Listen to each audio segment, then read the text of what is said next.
처음으로 외식 창업을 준비할 때 가장 중요하게 고려를 해야 될 게 뭘까요? 상권, 아이템, 음식밭, 보험이나 인허가 이런 것들일 수가 있는데, 우선 순위에 변화를 약간 줘서 외식 창업의 비용을 얼마든지 낮출 수가 있습니다.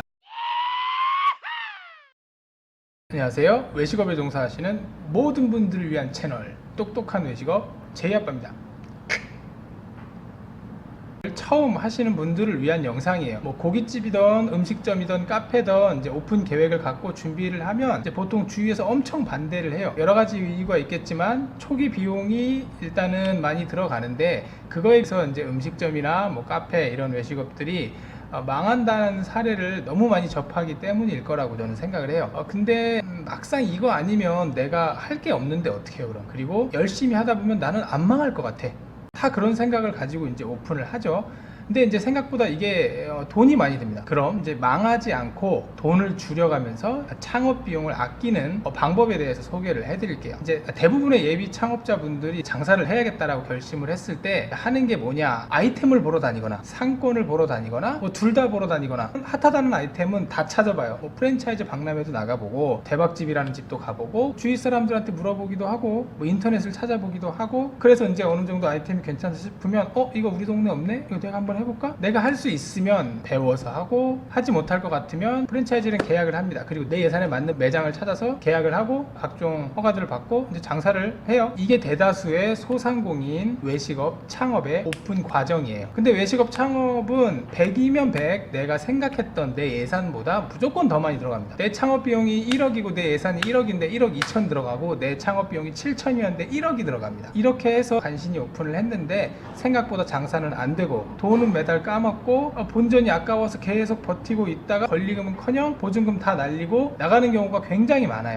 이 악순환들이 계속해서 지속되니까 주위에서도 음식점 한다고 하면 도시락 싸들고 뜯어 말리는 상황이 되는 거예요. 자, 그럼 이게 어디서부터 문제인지 한번 볼게요. 첫 단추가 잘못 끼워졌어요. 아까 예비 창업자가 창업 결심하면 하는 게 뭐라고 했는지 기억하시죠? 자, 아이템을 찾거나 상권을 찾거나. 자, 이게 잘못된 거예요. 아이템이 아니라 이걸 누구한테 팔 건가를 먼저 정해야 돼요. 자, 예를 들어 볼게요. 우리가 매장을 오픈할 때 제일 많이 들어가는 비용이 바로 점포 비용이에요. 여기서 점포 비용이란 건 권리금, 보증금, 그리고 임대료, 건물에 따라서는 관리비가 들어갈 수도 있어요. 그 다음이 인테리어 비용이에요.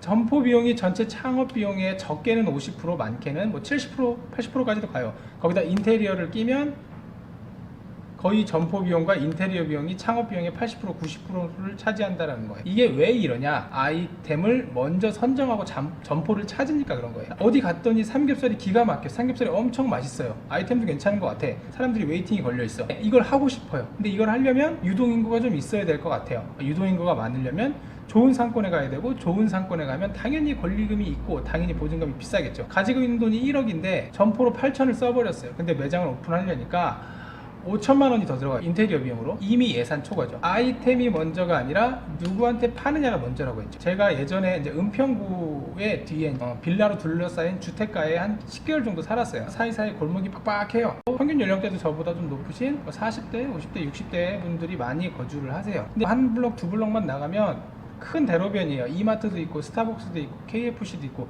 있을 건 다 있어요. 근데 그런 매장들은 당연히 권리금이 비싸고 보증금이 비싸요. 자, 그럼 빌라촌 그 골목에 있는 제일 많은 연령층인 40대에서 60대가 즐길 수 있는 술집이나 밥집이나 고깃집 같은 것들을 오픈하는 거를 고려를 해봐야 돼요. 자, 예전 영상에도 제가 말씀드린 적이 한 번 있는데, 왠지 외식업 창업한다고 하면 인테리어도 그럴싸하게 해야 될 것 같고, 세련되게 해야 될 것 같고, 깔끔하게 해야 될 것 같아요. 남들이 하는 건 다 해야 될 것 같은 느낌이 드는 거예요. 자, 그러다 보니 젊은 사람들 취향에 맞춰서 인테리어 같은 것들을 하고 메뉴를 만들어요. 근데 그런 건 큰 길가에 가면 잘하는 데가 더 많아요. 제 말은 40대, 60대가 많으니까 골목에다 대충 허름하게 만들자고 말씀드리는 게 절대 아니에요. 40대, 60대 그 인근에 사는 가장 많은 타겟층에 맞춰서 매장을 만들자라는 거예요. 아이템을 보러 다니고 상권을 보러 다닐 시간에 우리 동네 혹은 내가 장사를 하고 싶은 그 지역에 제일 많이 지나다니는 사람들이 뭐가 필요한지를 찾자라는 게 포인트예요. 현재 제가 살고 있는 지역은 신혼부부들이 인구의 대부분이에요. 역시나 대로변은 엄청 비싸요. 스타벅스가 뭐 있을 거 다 있어요. 하지만 신혼부부 특성상 반찬이나 이유식 배달 같은 것들의 수요가 굉장히 많아요. 이런 매장들이 대로변에 나갈 필요가 없어요. 권리금을 줄 필요가 없어요. 권리금 줄 돈이 있으면 권리금의 뭐 한 10분의 1? 뭐 많게는 정말 많게는 5분의 1을 초기 홍보비를 쓰고 프로모션 비용으로 푸세요. 그러면 얼마든지 배달 수요 만들 수 있고 얼마든지 홍보할 수 있어요. 제가 참고할 만한 영상을 하나를 보여드릴게요. 한 게 몫이 아니라는 걸 보여주는 또 다른 가게가 있다는데요. 何もないですね、ここ。駅から歩いて15分ぐらい15分ぐらい。で本当にあのお店も、そうね、何回か潰れてる後にあであ、そうなんですか。何回もあの場所はすごいでしょ。あ、これよここで。これですあこれですすごいいっお客さんいっぱいですぱいいね。っぱこれは鉄板焼き。い鉄板焼き 어머나 진짜 이 집만 손님이 많네요. あー、すごいですすごいね。ですすごいです本へえ。当にもうだって他の店みんなもう閉まってるでしょ。そうですね。この他の店はもう。そこも閉まってる、ええそこも閉まってる、お寿司屋さんも閉まってる。でもここだけほら見て、そうですね。いや、これ商売ができるんです。これすごいすごいすごい、えすごいすごいえ、すごいですね。これです。ああ、外のお客さんの。 새벽 2시. 늦은 시간임에도 불구하고 손님들로 북적이는데요. 가게 입구에서부터 시끌벅적하게 아주 손님을 맞이하고 있습니다. はい。はい。はい。来まして。 가게 안으로 들어서자 마치 축제처럼 즐거운 분위기가 마음까지 아주 들썩이게 하는데요. はい、どうも。 이뿐만이 아닙니다. 달걀말이 하나도 대단한 쇼처럼 주인과 손님이 함께 즐기다 보니까 가게 분위기도 저절로 유쾌해지는 거죠. 사람이 명물이니까 그러니까 사람 보고 오는 거니까 사람 보고. こういう接客しろなんて言われたこと一回もないです。あ、そうなんですか。ただお前らしさをやる。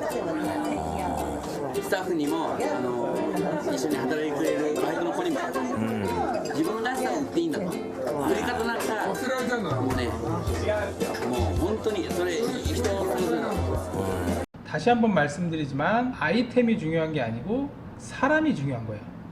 두 번째, 인테리어에 많은 돈을 투자하지 마시라는 거예요. 음식점 오픈하려고 이제 막 보다 보면 좋은 곳들이 막 눈에 들어와요. 조명도 이쁜 거 하고 싶고, 집길도 이쁜 거 하고 싶고, 테이블도 이쁜 거 하고 싶고, 저기 조금 더 깔끔하게 하고 싶고, 이런 것들이 보여요. 근데 인테리어는 아무리 잘해도 중간이에요. 이게 무슨 말이냐? 사람들이 밥을 먹을 때 예전 같지 않아서 인테리어 때문에 내가 갈 밥집, 내가 갈 술집, 내가 갈 뭐 커피 전문점을 정하지는 않아요. 물론 그런 경우가 있죠. 이제 여기를 보시면 그 파주의 더티 트렁크라는 커피 전문점이에요. 뭐 아시는 분은 아시겠지만 인테리어를 보러 가려면 이런 데만큼 하지 않을 이상은 크게 의미가 없다라는 거예요. 왜? 다 비슷비슷하고 고만고만하니까. 돈으로 인테리어를 아무리 잘해봐야 중간이에요. 그럴 바에는 고객에 맞는 내 색깔을 내면 돼요. 여기는 제가 얼마 전에 갔던 타이 레스토랑, 뭐 별거 없어요. 그냥 페인트 칠하고 벽에는 다 사진이에요. 타이 음식에 맞는 색깔에 맞는 사진들 막 붙여놨어요. 저기 뭐 보이실지 모르겠지만 도서실에서 쓰는 테이블 같은 것도 혼밥석 비슷하게 해서 갖다 놨어요.